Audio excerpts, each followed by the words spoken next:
La France a peur, et moi aussi d'ailleurs. Qu'est-ce que vous nous avez ramené, Capitaine Lacroute, Capitaine Dufay? C'est vivant?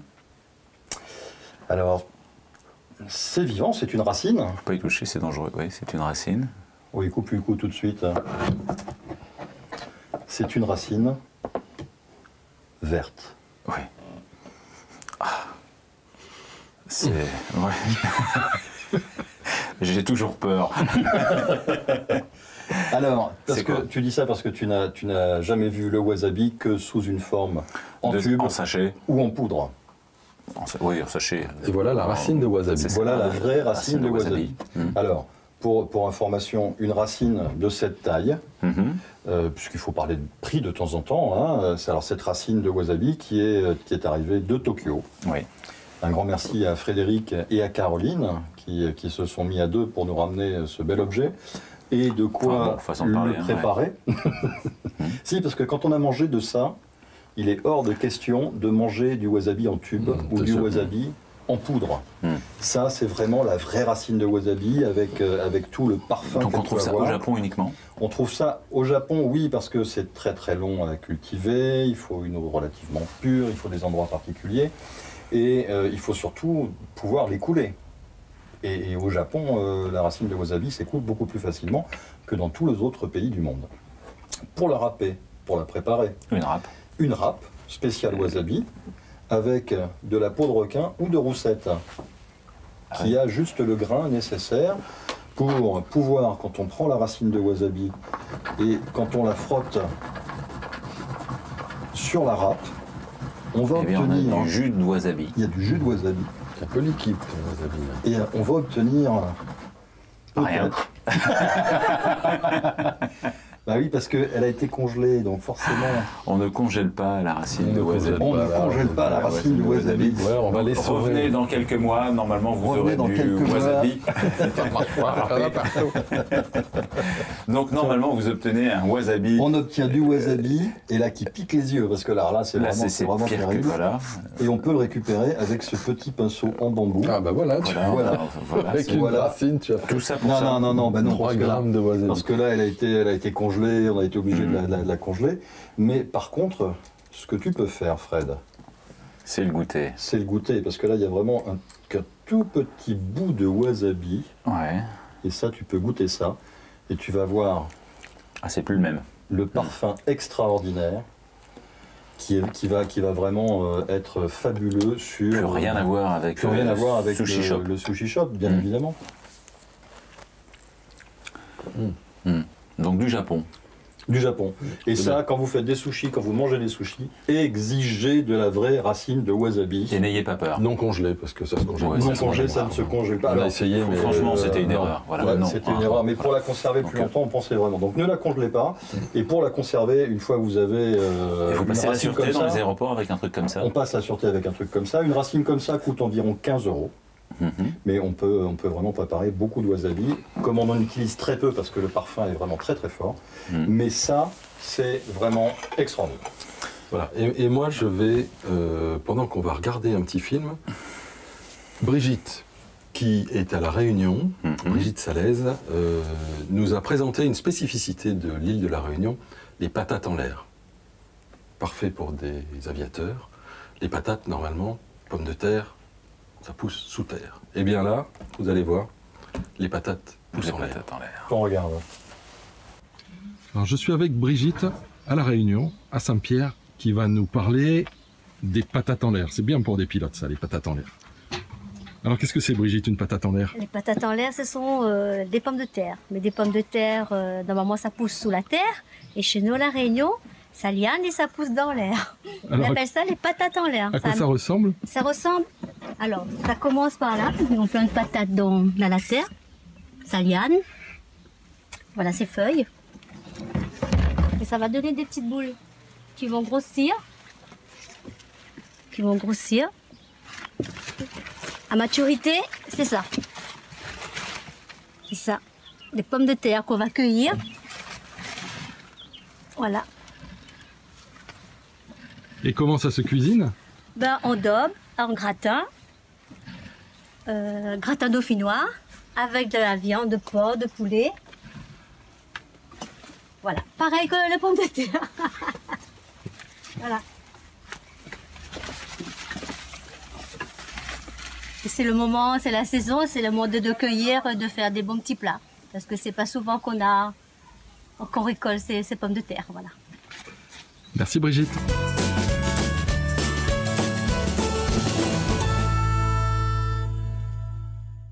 Donc à ne pas confondre avec les patates en l'air, les patates en l'air. Tout à fait, patates en l'air, donc on a vu sur le film. Voilà, ça forme de ressemble cœur. Ouais. à ça, voilà, une forme de cœur. Et Alex, notre cuisinier, Merci. nous a concocté un petit gratin de patates en l'air. Ça a quel goût? Ça peut déguster. Bah, ça a un goût de patate en fait. Ça a un goût de patate. Ouais. Ouais, donc, Alors au parmesan, hein, une jolie petite tuile de parmesan. patate douce dans l'esprit. C'est plus aérien qu'une patate. Voilà. Un petit peu de parmesan. Un petit peu de parmesan, donc ça a l'air. C'est plus léger qu'une pomme de C'est terre. plus léger. C'est patate douce, un peu légèrement, un peu. Patate en l'air. Patate en l'air. Patate en l'air. Voilà. Donc on trouve ça à La Réunion. Tout à fait. Très bon. Merci Brigitte. Merci Roger. On te propose un petit dessert. Voilà un petit dessert à l'orange qui vient directement de Hong Kong. J'ai dit sur la boîte, c'est du serpent. C'est ça. Donc de la peau de serpent mélangée à de la peau d'orange. Pourquoi pas? Par contre, tu dois savoir que ça a certaines Vertu aphrodisiaque. certaines vertus. Voilà, certaines vertus. Alors, Merci. Donc de la vraie peau de serpent avec de l'orange pour le dessert et pour la fin de soirée. Voilà. C'est bon, hein. un truc d'américain, là, la viande séchée. Un peu, ouais. Dans l'esprit. C'est bon, hein? C'est pas mauvais. C'est bien. Enfin, on verra tout à l'heure. Hein? On va peut-être pas en prendre trop. Non, on Non, va peut-être ouais. s'arrêter là. On passe à la suite.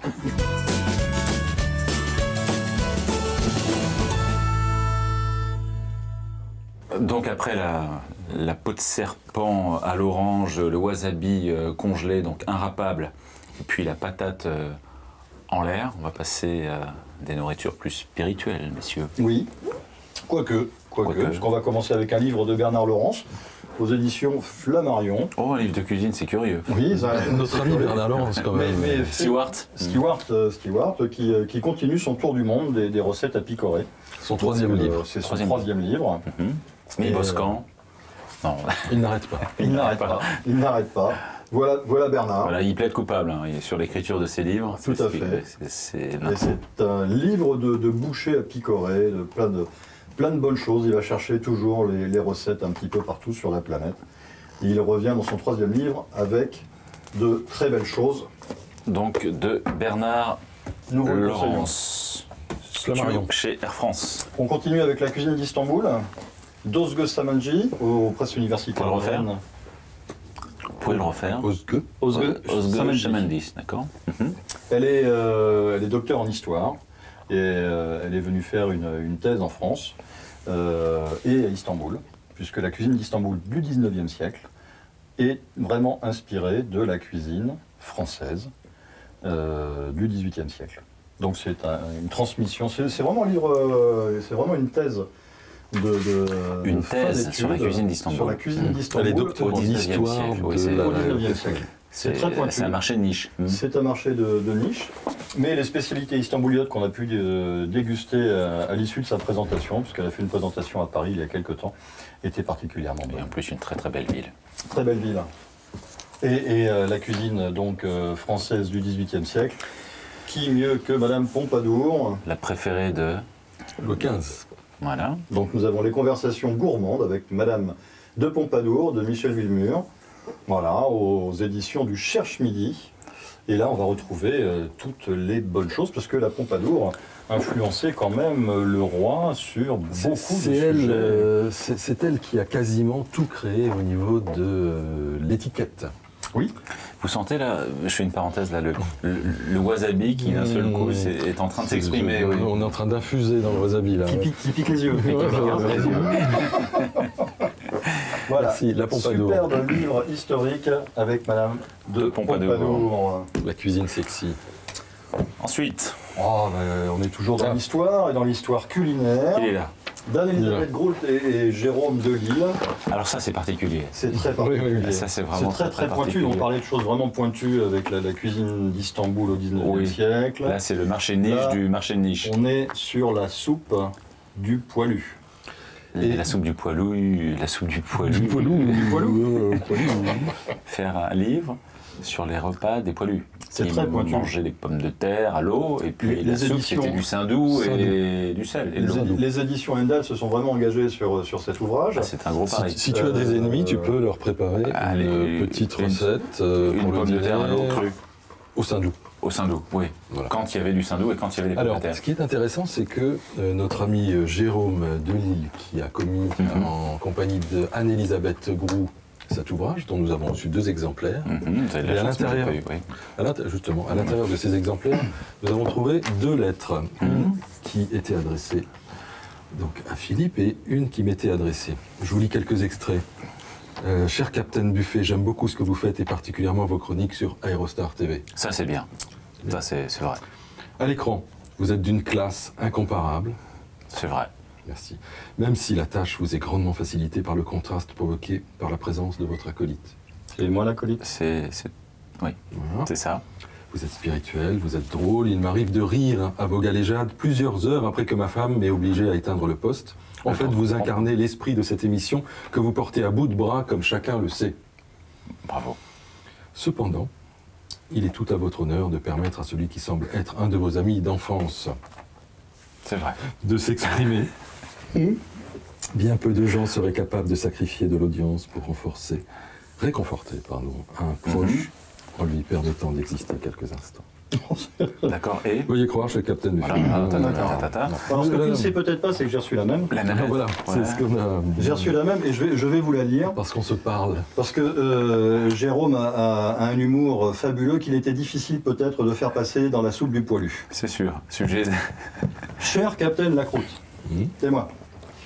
J'aime beaucoup ce que vous faites, et particulièrement vos chroniques sur Aérostar TV, que vous portez avec brio, entrain et conviction. J'ai pas ça. Non, il n'y a pas dans la version... oui. Maintenant, je crois qu'il y en a pour toi aussi. Il y en a pour moi aussi. Mais franchement, quel dommage que vous soyez obligé de collaborer avec votre acolyte. Je ne parle pas du chauve tout maigre. Ah, ça c'est moi. C'est moi. Mais du tout velu, Hirsute, dont j'ai oublié le nom. À cause de lui, il m'est impossible de regarder votre excellente émission en famille. Mon fils de 10 ans s'échappe en courant à chacune de ses apparitions. Il est terrorisé par son rire de hyène, sa barbe rousse et son œil cruel. Mais Hirsute, ça c'est à cause de ma chérie qui n'arrête pas de me... Voilà, c'est sûr. Bon, ouais. Non, c'est bien. C'est pour rien. Hein ouais. Qu'est-ce qu'il dit, le tout chauve? Le tout chauve tout fait. Jérôme Delisle, vous dites? Voilà, Jérôme Delisle, qui donc PS, post-scriptum, je suis pilote du dimanche. Mais ils veulent aussi le vendredi. Et ils veulent aussi le vendredi, voilà. D'accord. Merci en tout cas pour le courrier, n'hésitez pas. Voilà, n'hésitez pas à nous envoyer votre courrier nombreux. N'hésitez pas à nous écrire, Capitaine Buffet, Capitaine Lacroute, 10 rue du Croc, 95 270, Asnières-sur-Oise. Si vous voulez m'écrire à moi aussi, parce que moi je reçois jamais rien, donc écrivez-moi aussi. Même adresse. Voilà, même adresse. On vit tous ensemble. La soupe, le repas du poilu, un ouvrage que, voilà. Bon, si vous voulez manger des patates à l'eau ou de l'eau à rien, eh ben, la soupe du poilu. On continue, on est dans la Grande Guerre, et bien on va rester dans la Grande Guerre, par contre avec les aviateurs au combat, 14-18. Là c'est plus sérieux. Là c'est plus sérieux. Aux éditions Privat. On a fêté les 100 ans de Verdun, de la bataille de Verdun. De la bataille de Verdun, tout à fait. L'anti-poilu, l'aviateur était la première grande bataille aérienne. Et effectivement, il y avait un petit peu de concurrence entre les poilus qui étaient dans les tranchées et les aviateurs. Voilà, c'est la naissance de la chasse. La naissance de la chasse par Ronald Hubscher, grand spécialiste de la guerre aérienne en 14-18. Et le métier des... On apprend plein de choses alors. On apprend énormément de choses sur la naissance de ce concept humain. Voilà. Tout à fait. La naissance de la chasse, la naissance, voilà, on est déjà dans... Ça c'est très intéressant. Les aviateurs au combat. Dans le même esprit.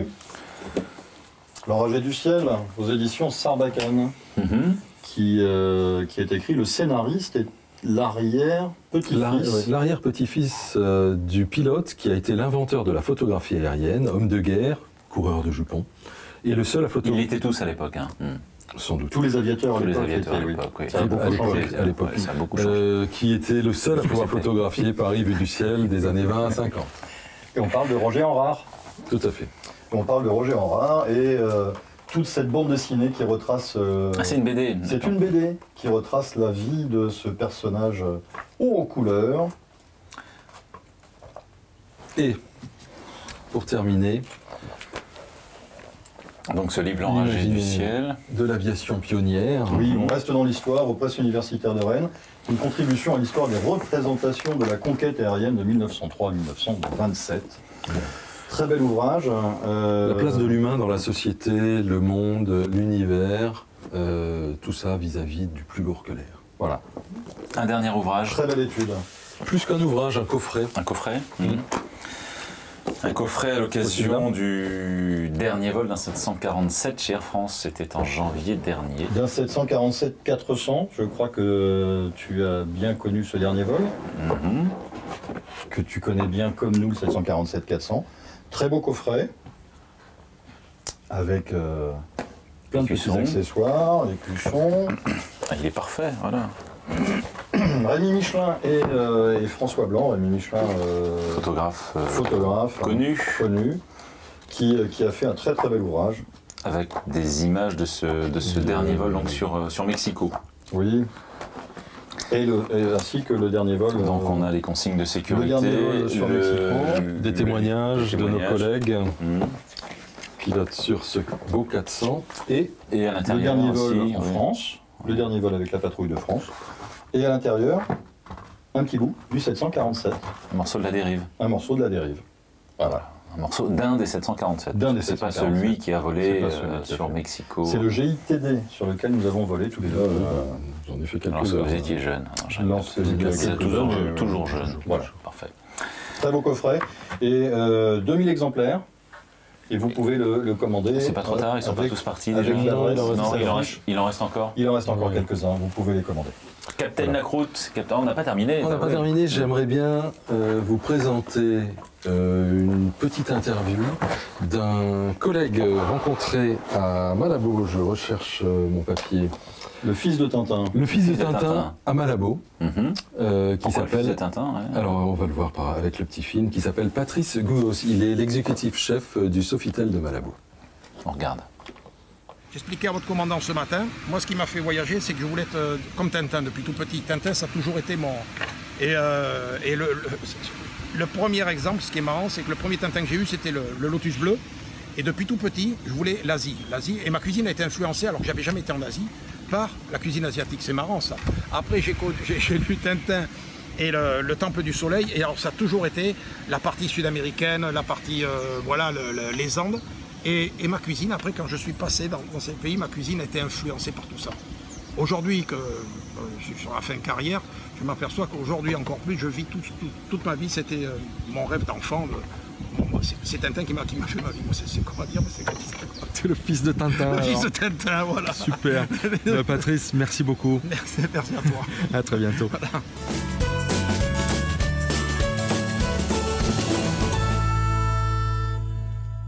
Toi, tu préfères la peau de serpent ou tu préfères les produits, les médailles d'or du concours général agricole que l'on ramène? J'aime bien les médailles d'or du concours général agricole finalement. Oui. Oui. C'est bien, hein. Ah oui, c'est bien. Donc on se retrouve dans 15 jours Dans 15 jours, avec des produits du foie gras, labellisés, de l'huile d'olive, des choses comme bonnes ça. choses, Super. Captain Lacroute, Captain Buffet, merci et à très bientôt. À très bientôt.